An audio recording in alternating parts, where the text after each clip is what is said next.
Welcome to another episode of Relay Theology. My name is Justin Schieber, and with me is my co-host, Ben Watkins. Hello, everyone. We're going to be talking about the moral argument, and we'll get to what that is in just a bit, but I'm going to introduce you to my guest here. First name Counter, last name Apologist. An odd legal name, but nevertheless, he's with us to talk about the moral argument. John, thanks for coming on. Thank you very much. You could just call me John, please. I have to stay pseudonymous for a variety of reasons. Oh, absolutely, yeah. So John, so you run this YouTube channel called Counter Apologist. My first question, I think, is what got you interested in this topic and in the philosophical issues surrounding apologetics and counter-apologetics? Okay, well, I was born a Catholic. My family converted to being Baptists when I was like 7. And I was sent to those fundamental Christian schools where they taught you the earth was 6,000 years old and there was a canopy above the earth for the flood to come from. Oh, wow. And yeah, and then I went to college, and luckily I didn't go to the Christian colleges that the schools try to put you to steer you towards. Got a degree in engineering. At that point, I started falling away a little bit, but then I kind of went back to the church, even though I had kind of renounced the young earth creationist style views that I had held. And I was active in my church, actually. My wife and I, before we got married, we made sure we were good with the church, and we were very active. I was the first person who opened the church every Sunday morning, was there for practices for sound. I was on the sound team. And eventually I started having doubts. And I was reading stuff on the internet, and then I kind of threw myself into apologetics to make myself believe again. Because I had converted my wife to being the kind of evangelical Christian I was, and my entire family was evangelical. And I started reading it, and I was trying to go back in, and it just didn't work. And It didn't stick. Of course, the first thing that I found was William Lane Craig, and the argument that immediately kind of spoke to me was the Kalam cosmological argument. But I have taken at least some college-level physics for my degree, and I was like, some of this doesn't sound right? And I started investigating, and then that spoke to my interest in philosophy that I had patently ignored explicitly almost when I was in college, thinking it was useless. And here I am, 8, 9 years later after I graduated, falling in love with this subject. So I started with doing counter-apologetics because I wanted to create videos and resources for people who went through what I went through, right? You either get apologetics thrown at you when you start to deconvert, and you're looking for a way to answer what can be very sophisticated arguments, and in some cases very unsophisticated arguments. And I feel like people who are going through that kind of emotional time need something that gives them good answers that a slick apologist can't just throw a counter argument right back at you. Right? I totally agree. It's to basically put the foot down and say, no. Here's where the situation actually lies when you investigate this topic. Here's what the facts say. Correct. Like this is. I like to think of it almost as not that this is a game, but since I am a gamer, I kind of like to think of it as like the state of play. Like if you were to get a report on the state of play and the arguments for and against God's existence, you wouldn't see either team has scored, but you'd find the atheist side is the ball much further down the field. What was your engineering background? I'm a computer engineer. Okay. Because I did my undergraduate in mechanical engineering. So just the more and more we interact, the more I'm like, wow, we have a ton in common. Yes. I saw. What is it? You had posted something. You'd played Magic the Gathering, and I was like, oh, I play something similar. So I actually used to write for TCGplayer.com because I was on the. I was going to Pro Tour qualifiers and really just trying to ground it out. And eventually I got to the point where I was like, hey, I think I'm a little deep in this game. So I kind of backed off. I'm going to make a confession. I've never played Magic the Gathering. Well, that'll change. So somehow we've landed on this topic, but let's kind of rein this in to the moral argument. So John, what is the moral argument? Okay, so the moral argument for God's existence, at least the most popular one that you'll find, is presented by William Lane Craig. It's very simple. It's premise one: if God does not exist, then objective moral values and duties do not exist. Premise two is that objective moral values and duties exist, and the conclusion is therefore God exists. So what's the problem? So the problem, and what you'll hear very, very often, is a kind of a tirade from apologists and religious people about how atheists have no grounding to their moral systems. They don't say that atheists can't be moral. Right. In fact, they'll be quick to point out that atheists can sometimes be more moral than believers.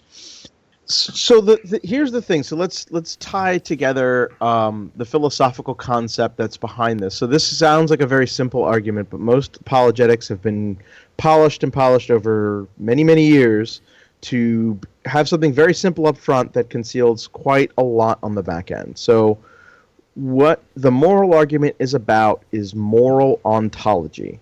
And if you are like I was when I started reading about the moral argument, you have no idea what the heck that means. So the idea is that moral ontology is about what moral values actually are. The nature of them. Yes, like so how they correspond to reality. And so I got a great primer on this was written by Jeffrey J. Lauder at Secular Outpost.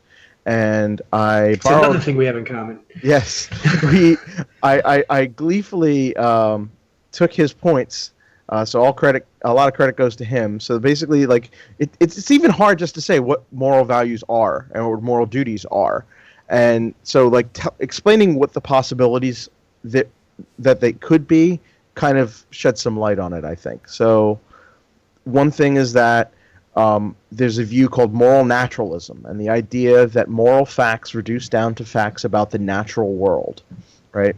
And this is generally what a lot of atheists will argue for, that morality is. It's obviously compatible with atheism. Another option is moral non-naturalism, which is almost like a fancy way to say Platonism. And this idea is that moral facts are facts in an acausal reality. This is basically objects that exist in a Platonic realm that cannot causally interact with the material world, right? And this is also compatible with atheism. You don't have as many defenders of it, although Eric Wielenberg is a fairly prominent defender of it today. And then the final one is the one the moral argument wants, which is moral supernaturalism, which is the idea that moral facts reduce down to facts about supernatural beings, specifically a god. So, like, those are the three options, basically. Questions about what moral facts are. This is to be, I think, importantly contrasted, especially in the context of the moral argument, with moral epistemology, how we might gain knowledge of these moral facts or come to understand our moral obligations or various different things like that. Those are fundamentally separate questions. Our knowledge of these things and what these things actually are. I would also bring up moral semantics. So moral ontology and moral epistemology all together are separate from moral semantics. But yes, all of these questions that have to do with these topics would all be considered meta-ethical. So they would be claims about moral statements, not necessarily about what acts or character traits are moral or worth having or worth achieving. So the best way to illustrate this is with an example. So in meta-ethics, we're concerned with what is meant by normative terms like should and ought and a reason. And so various theories give various accounts of what these terms mean. And so non-naturalists like myself think that these concepts refer to properties in the world. And so that's what we mean when we use normative words like should. We're saying that there's this fact of the matter in the world. Whereas someone like a moral non-cognitivist who doesn't believe that normative statements are truth apt or express genuine propositions, they think that, so emotivists, for example, believe that if you say you should not do X, that's the same as boo X. So you would say that the semantics on both of these views are different. One being that the non-naturalist is those concepts are trying to pick something out in the world, whereas the non-cognitivist is saying no, these terms are used to express attitudes towards something. Right. So maybe one quick example I think that might help people understand, at least it very much helped me, was to use an analogy popular in literature with water. Right. So thousands and thousands of years ago, millions of years ago, our ancestors knew what water was, right? They knew it was wet. They knew they needed it to live, right? They knew what water was. But eventually nowadays we know that water is comprised of H2O, right? We have a chemical breakdown of what water is, and there are things that look like water, but they're not that chemical composition, and so they are not water, right?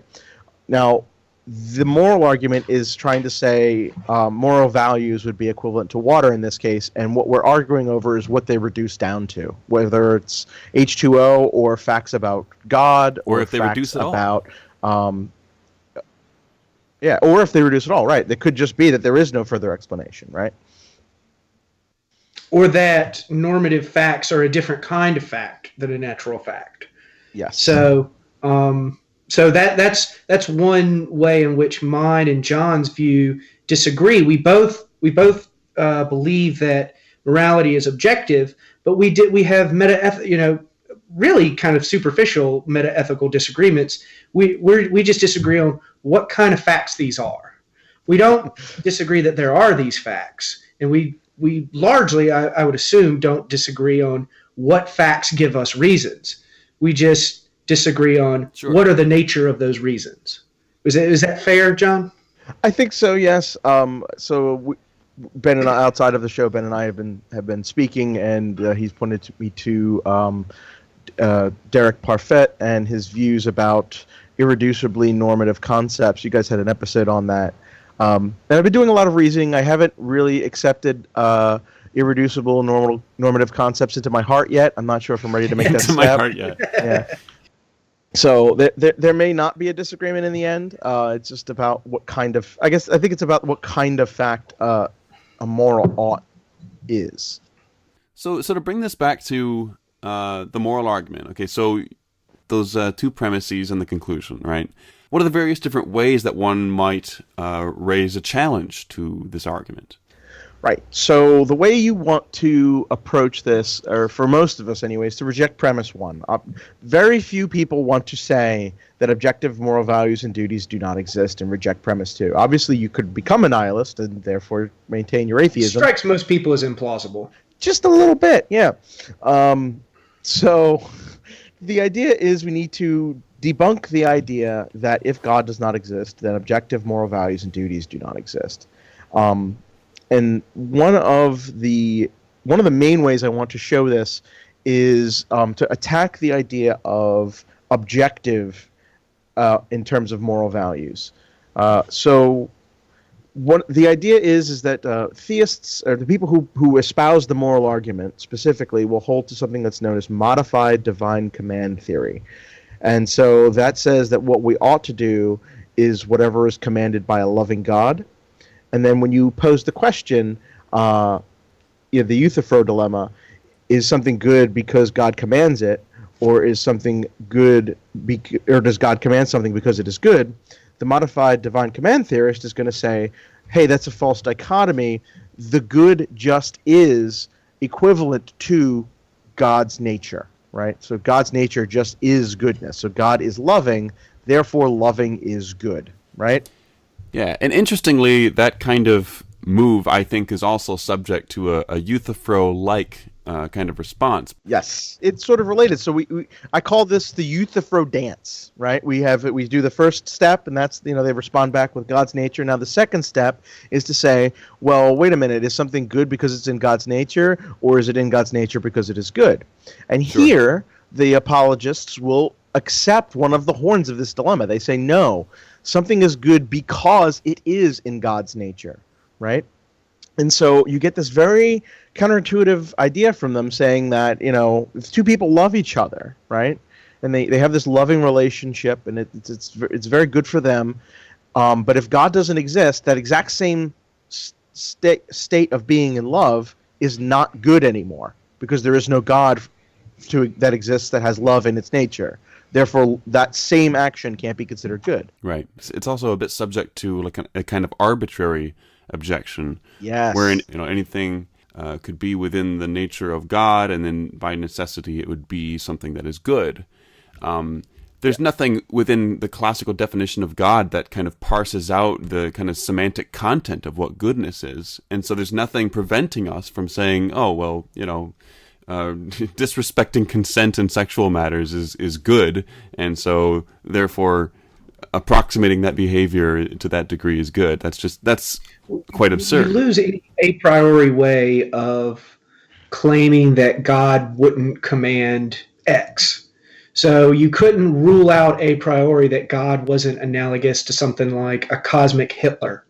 And so modified divine command theory, given that theory, if God was analogous to a cosmic Hitler, we would have then an obligation to, obey this tyrant, and it would be things like anti-Semitism would be virtuous. And that's a rather implausible implication of such a view. Right. So what was actually one of the points I had in my video series was what you guys are talking about there is brute facts, right? And so a moral brute fact is basically it's not a logically necessary fact, but it's basically a contingent fact that has no further explanation, right? And so the idea is, if Christians say that their God is a loving God, right? And well, the idea is that if love is only good because it is in God's nature and for no other reason, then the fact that God is loving is a brute fact. There is no explanation as to this. And this, I actually got pushback from William Lane Craig, and he made quite a blunder in his response. The idea was that he says, well, God's a necessary being, right? And so, therefore, if God is loving in all possible worlds. But that doesn't solve the problem of saying why God is loving in the first place, right? If God is a necessary being, all that means is that God has the same properties in every possible world. So to say that God must be loving in every possible world is to assume that God is loving. If God was hateful, God would simply be hateful in every possible world, and according to modified divine command theory, hate would be good. Yeah, I guess an objection there could be that God is by definition loving, and so when you use the word God, you are importing through the back door the assumption of loving. But I think a more kind of fundamental objection along the same lines as you're raising is what loving actually means when it gets down to the dirt. But I think what the point that John is pressing at here is that you're already assuming the intrinsic value of love. Yes, right. You're building that intrinsic value into God. So God isn't really playing any explanatory role here. It's just value is being built into him, and then you're saying God's necessary. Right. Yeah. I don't find that a very convincing explanation at all. Especially when Craig already grants that basic moral truths are necessary truths, meaning they're true in all possible worlds. If it's wrong to torture babies for fun, it's wrong to torture babies for fun in all possible worlds. Well, if he's already conceding that they're necessary truths, he's conceding that they don't require further explanation. So it's hard to see what role God is really playing here. At the end of the day, he's trying to insert the radically dualistic metaphysics of God into the clockwork of ethics. It gives him this apologetic tool to say, look, most apologists, young apologists, and even lay people feel these intuitions of morality and religion being intertwined. well, this is one way of trying to intertwine them, right? Yes. So the idea, the thing is that this gets actually quite laughable when you think about it. When you look at the field of contemporary metaethics, there's just a variety of views out there that can achieve objective moral values. And ironically, on the modified divine command theorists and William Lane Craig specifically, their definition of objectivity is not met by their own theory. At least It's a watered down sense of objectivity. Well, so here's the thing: in his podcast response to my very first video on the moral argument, William Lane Craig states that objectivity just means mind independence. If it is a mind independent fact, it doesn't. It's not subjective. It's not. It's not dependent on human attitudes or responses towards it. I don't think you should say human, but yes, if that. Well, because he has to say that because he can't say subjects because his own theory. I think he could say finite persons. He could say because or non-divine persons. Sure. Which if he does say it that way, it is special pleading, right? Because or ad hoc. The idea is that he says it must be a mind independent. Well, guess what? They conceive of God as a disembodied mind, right? Yeah. And so to say that, to be objective in this way, well, it can't be. If the nature of a mind is not mind independent, and I think by definition, yeah, the way that so this might be we've caught him in a contradiction, right? But there is a way to harmonize this, or at least I think there's at least one way for them to do it, but it becomes a problem when they do so. So the idea is they could say, well, it is a mind independent fact that if God is loving, He is loving, and if loving is in God's nature, according to their theory, then loving is good, right? And so that would be a mind-independent fact. But this is a purely descriptive method of objectivity. And so if that counts as getting objectivity, then we have all sorts of brute facts about our natures as human beings that are dictated to us by biology and the laws of nature. And we could say something like pain is intrinsically bad. And pleasure can be intrinsically good, and there are ways that we can cash that out. And those brute facts can constitute an objective way for us to get moral starting points to form off our moral theory.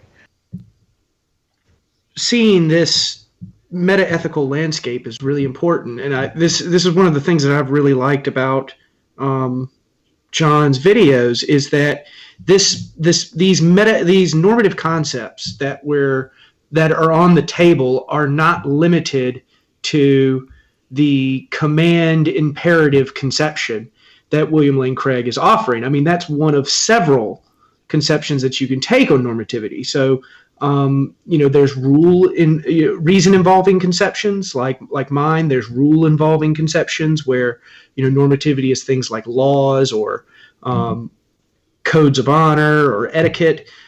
There's other ones that are attitude dependent. So modern subjectivists, like Course Guard, take an attitude or motivational approach to it. These are all just different ways of conceiving of normativity in general. And so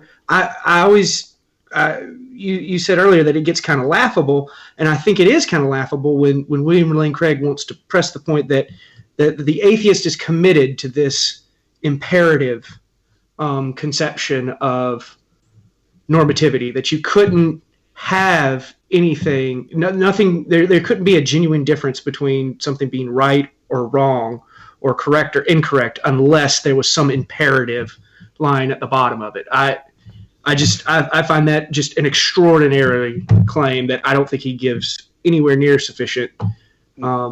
So there's actually another point there. So like if you were to push on this point, this is for anybody listening to this podcast probably has listened to a fair number of debates and apologist spiel about the moral argument. And when they do so, they go on this giant red herring of how if God does not exist, then we're all just going to die. Nothing matters because the universe is going to undergo a heat death, and everybody is eventually going to be dead, and that's the end of it. We're supposed to infer from that nothing matters. Correct. And the idea that, or not just that nothing matters, is that, on atheism, this means that there can be no objective basis for moral ontology on atheism. That's just false, because we're talking about moral ontology, what moral values are. And apologists are very explicit in that the moral argument is about moral ontology. And when they complain about how everybody's just going to die in atheism and there's no heaven or hell or anything for us after we die, that's talking about moral enforcement, right? That's not talking about moral ontology. So you could very well be the case that morality boils down to brute facts about our biology or something along those lines, and there is no universal enforcement mechanism on atheism like there would be on theism. But that doesn't mean that we don't have an objective basis for our morals. I also think it's one of the things that often goes unnoticed in this first premise is that this isn't a probabilistic claim. So implicit in this first premise is the claim that if God does not exist or if atheism is true, then it's impossible for objective moral values to exist. So in other words, atheism entails some form of moral nihilism. Which is an incredibly bold claim. That's an incredibly bold claim because he's got to say that all these other views are logically incoherent. They couldn't possibly be true. States of affairs involving an omnipotent and omniscient person are the only truth makers for basic moral statements. That's what's implicit in this first premise. And I can't remember which video of John's it was, but he laid out several different views. He said, look, these are different options that an atheist can explore. And Craig's response to him, and I've heard it, I think he posed this to Kevin Sharp in their debate, is he's like, well, it's not enough to just list these different views.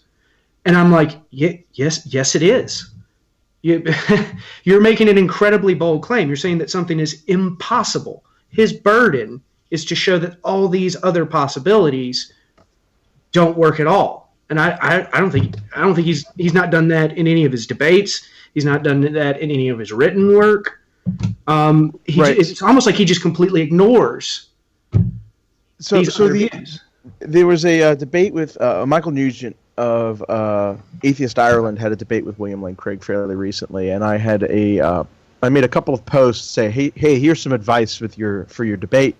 And one of the points I made over and over was exactly that point, that there are a host of meta-ethical theories that are compatible with atheism that can give us an objective moral value system. And so Craig's response was to say that all of those systems assume the intrinsic value of human beings, and that what he is alleging is that on atheism there is no basis for that assumption, and that's a counter apologist move, right? But it's just flat out ridiculous, especially in light of the fact that we're talking about brute facts earlier about and built into Craig's own meta-ethical theory, and once you start doing philosophy about value and what makes us valuable, right?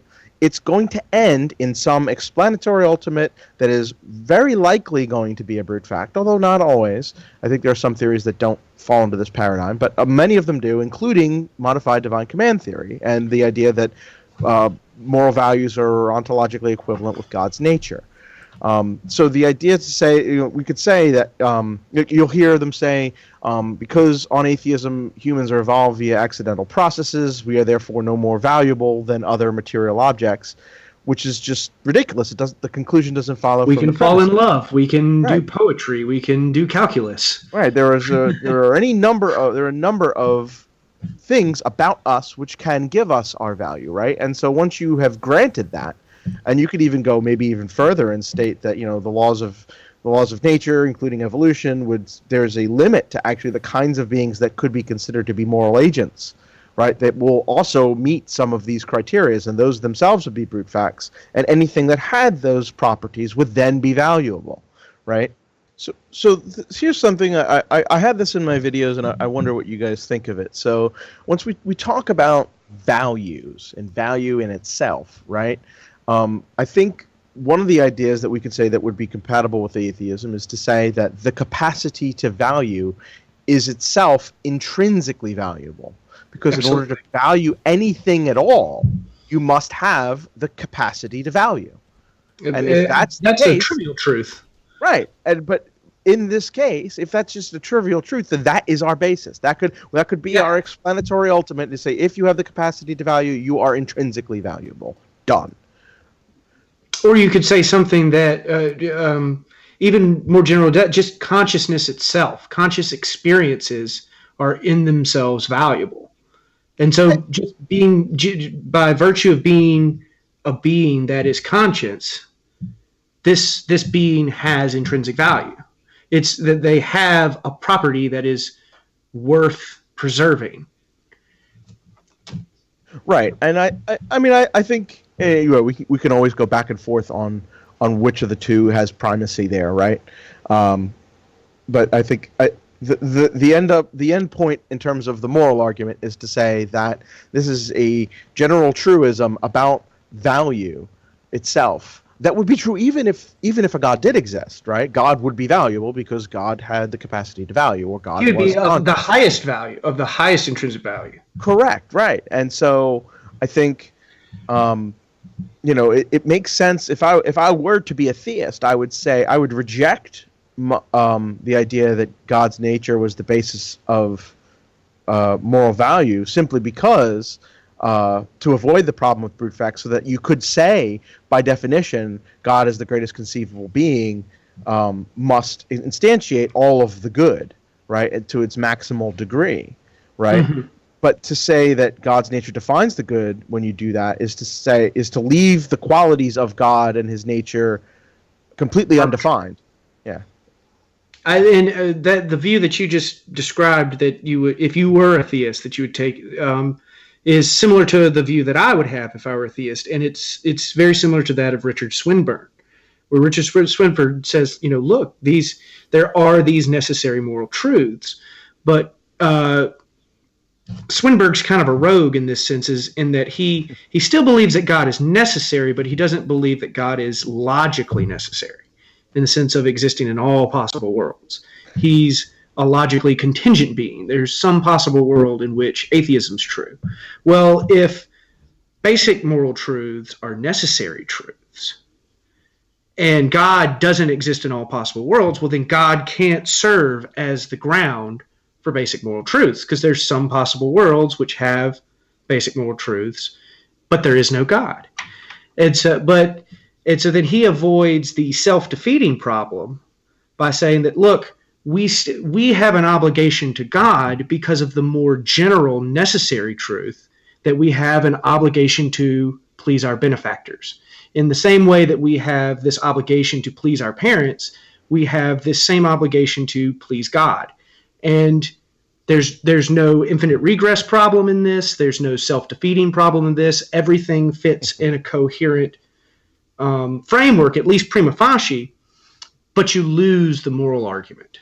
Yes, and I think an important thing that could be done in debates, if someone who's listening to this is going to debate someone, many times apologists will appeal to Nietzsche, or I think basically atheists who agree with their premise, who agree with the moral argument, say God does not exist, therefore nihilism is true, is to point out, hey, look, here's Richard Swinburne, one of the most respected and well-established philosophers of religion in contemporary philosophy, who rejects your argument, who says that moral truths are logically necessary. Well, and you can always point that out. You say, look, this is a worthless appeal to authority, because I can appeal to equally valid authorities that are theists, but accept objective moral truths as being compatible with atheism.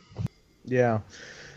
I think one of the things Ben pointed out earlier was how the moral argument can be self-defeating in a way, at least when it comes to moral duties.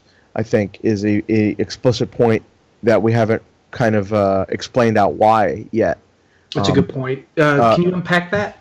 Sure. So the idea is that, so you say modified divine command theory says that we ought to do what God commands us, right? That constitutes our moral obligations. Well, one of the questions that you can ask is to say, where does the obligation to follow God's commands come from, right? And this is something that was actually answered by William Lane Craig. You can go to his website. I quote him in my videos. And he states, his first response is to state that the obligation to follow God's commands comes from the nature of authority, which means that we ought to obey the commands of a competent authority. He seriously says that? He actually says that. He says if we reflect on the nature of what it is to be of a duty. authority. Yep, that's how he defines duty. And you know what? That's fine. If he wants to say that, that's at least a theory. It's an irreducibly normative truth. Exactly. Yes, it's a theory. I could disagree, but okay, that's his theory. But by stating that, he's just made the moral argument self-defeating, because if we have the moral obligation to follow the commands of a competent authority, and God does not exist, well, God is not the only competent authority. In fact, in his own article, he uses the example of a traffic cop who tells us what to do, and we ought to obey his authority. So we still have the moral obligation to follow the commands of a competent authority, even if a God did not exist. And so I pointed this out in one of my videos that he responded to in his podcast, and then he shifted things around, and he said that, the commands to follow God's commands, he commands us to follow his commands, and it's an infinite regress, but it's a non-vicious infinite regress. What? It's a virtuous circle. Yeah. Yeah. The guy who says that actual infinites can't exist thinks we can have an infinite regress that's non-vicious to constitute moral obligations. I thought that was cute. That's one word for it. And it's not like he's not aware of this objection either. So this is a classic problem in about the independence of ethics.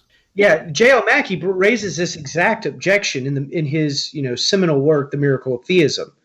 And I know that Craig is familiar with that work. Very, very much so. And Mackie puts it forward and says, look, this objection is decisive. This it does not work. And I don't think that objection has ever been satisfactorily answered. Yeah, the quote that Ben is referencing there, I've got it right here. He writes, "The commands of a legitimate human ruler do not create obligations. If such a ruler tells you to do X, this makes it obligatory for you to do X only if it is already obligatory for you to do whatever the ruler tells you. The same applies to God. He can make it obligatory for us to do Y by so commanding only if there is first a general obligation for us to obey him." Right. And so the idea for me is to say, okay, if you want to say that you can have this infinite regress, right, then all right, fine, maybe you can save modified divine command theory for being self-defeating, but we can make the same kind of an appeal, right? Effectively, by stating that if God has an infinite amount of commands to tell us to do something, that's still deriving an ought from an is. In fact, the article from Craig states explicitly that theistic ethic derives an ought from an is, which is the famous David Hume argument on morality. And so once you have granted a moral meta-ethical theory the ability to derive an ought from an is, then it's trivial for an atheist to come up with an equivalent ought from an is. But then you get into the problems that Ben brings up, at least in terms of irreducibly normative, non-natural facts about what it is to have an obligation. Like Mackie said, to obey the commands of the king, you don't obey him because he commands you to. You obey him because you have the obligation to obey the command, right? And what is that? What is that? The reasons are higher than the king. What is that obligation? What is the ground for that obligation, right? There's a higher ordered fact of the matter that's giving you the reason to obey the king. Right. I like John's bit on the grand metaphysical object. I'd like to hear him unpack, because I thought this really gets at the core of it. Because I think the grand metaphysical object is what that apologists are trying to shoehorn atheists with, and I think that a lot of atheists that resist the second premise of the moral argument do so because they're afraid of taking on this grand metaphysical object. They don't want to add that to their ontology because to use Mackie's phrase, it's too queer to be part of the fabric of the universe. It's very different from what we understand things. Correct. This point, this was in my very, very first video on the moral argument about how what they meant by objective. It was actually a misunderstanding on my part in terms of to say that things are objective only if they reduce down to this grand metaphysical object. But that's not exactly what the theists mean when they talk about things. But I think we've kind of covered what they mean in terms of objective as mind independence. But they do conceive of, they want morality to reduce down to a special kind of grand metaphysical object. So moral facts must be facts about a god. Or, as Justin is very familiar with apologist Randall Rouser, they must be reduced down to facts about God, or be some kind of Platonic acausal fact that exists in some Platonic realm. And that these are the two options that you must have for morality to be objective, and that's just false, right? To say that it must reduce down to one of those two kinds of facts, but can't reduce down to natural facts. Or the fact that pain in and of itself and for its own end is a bad maker, right? Is for something to be bad, right? As this if there's property. anything that could be bad, it is that property, right? That might not be the only property. That might not be the only natural fact that defines or can make something bad, but that is at least one, right? Yeah, so I cash out this concept, the grand metaphysical object. I use the phrase ontologically weighty implication, or ontologically weighty property. So the example that I like to get is that, so if we're going to say that some act is bad, that it's not the case that there's this ontologically weighty or grand metaphysical object that's a part of this act that commits us to, some weird thing in the universe. We could say that these properties don't have any ontologically weighty implications. And one of the ways to cash that out, to give an example, is I always like to compare it to evidence. So someone's fingerprints being on a gun might make that state of affairs be a piece of evidence. Well, I don't need some grand metaphysical object that's called evidence. I can't do some test to figure out if some state of affairs has the property of being evidence. That's not how the evidence doesn't have these ontologically weighty implications. And I think badness and wrongness are similar. They're similar to being evidence. They're considerations which count in favor of, or give us reasons to have certain beliefs or perform certain actions or even have certain desires. And so I think that it's really important in both John's view and my view is that we aren't importing any of these grand metaphysical objects. So when the apologist tries to, Craig always says it, we need some sort of grounding, something to, otherwise we're just free floating in midair. That's all rhetoric. That's them trying to insert the grand metaphysical object or the ontologically weighty implications. And atheists don't have to accept that. And it's also the case that at least the view that Craig adopts, which is a kind of Robert Adams view in his book Finite and Infinite Goods. Yep.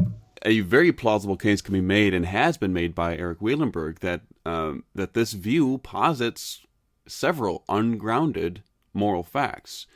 If they are allowed these ungrounded moral facts, then why can the atheist? Why are they off limits to him? And why they're pushing this point is because they're reducing things, like we've said, to God's commands and God's nature. Well, these are things. These things are grand metaphysical objects. They have ontologically weighty implications.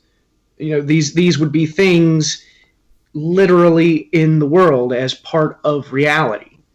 And right. So that's where I would part ways with the apologist. I would say no, we don't have to reduce these things to anything like what you're suggesting. Yep.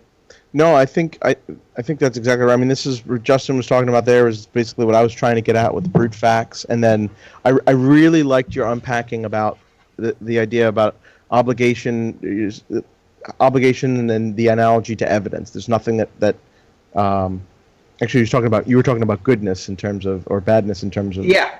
Yeah. No, so we can both do. So you would cash out the concept or property of evidence in naturalistic terms.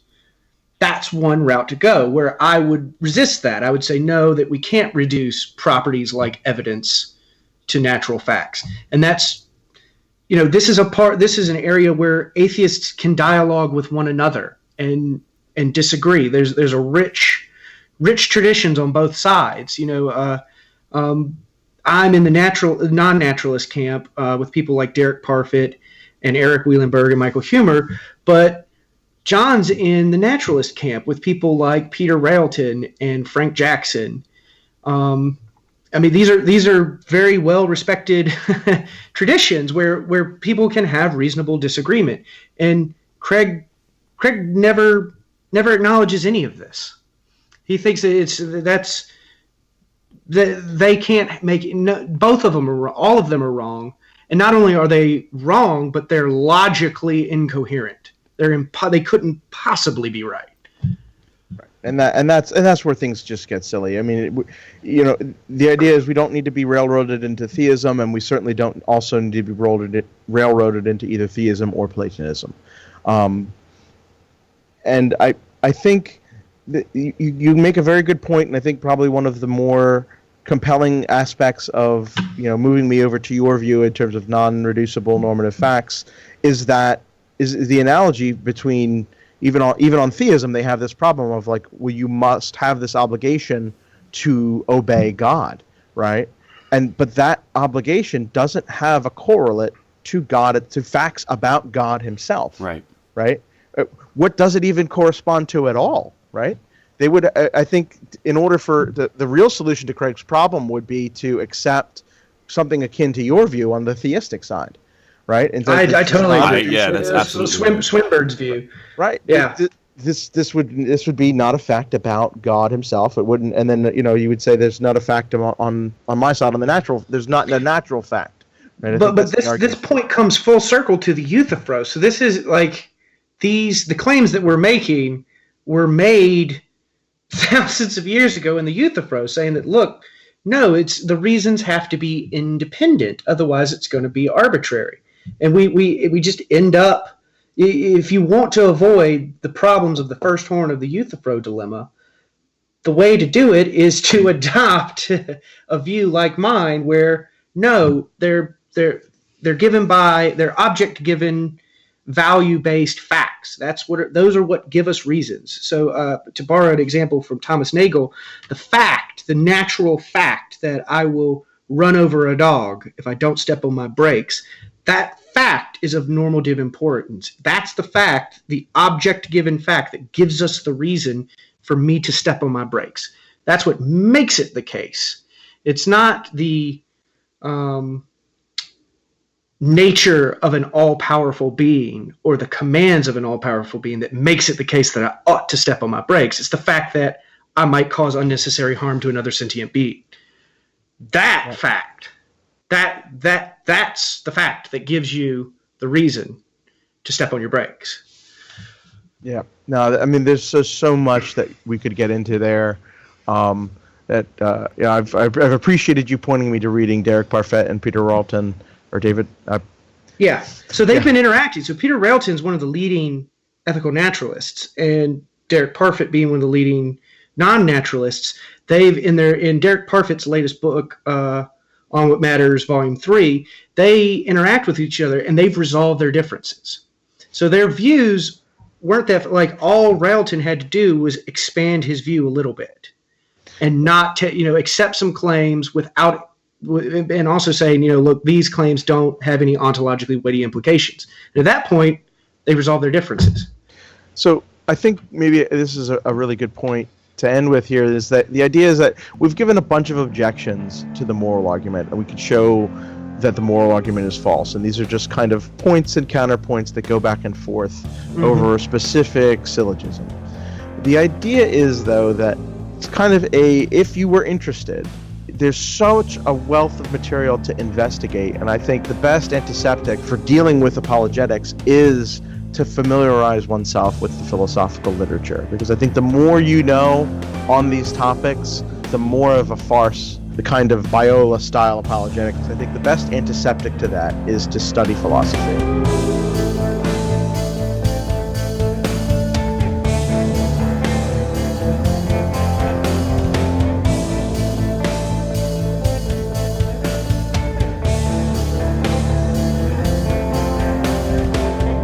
If you appreciate the content and the tone of what Real Atheology has to offer, please consider writing a review of the show on iTunes or contributing a modest amount per episode to the Real Atheology Patreon.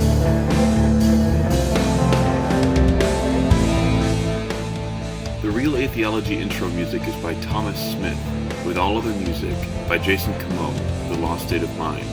We would like to thank our patrons, Matt Smith, Lucas Stewart, Matt Yellen, Richard Kane, John Danaher of the Philosophical Disquisitions blog, Kim Bushkovsky, Andrew Snyder, Jason Mecoweta, Evan Wirtz, Bob April, and Alexander Songe.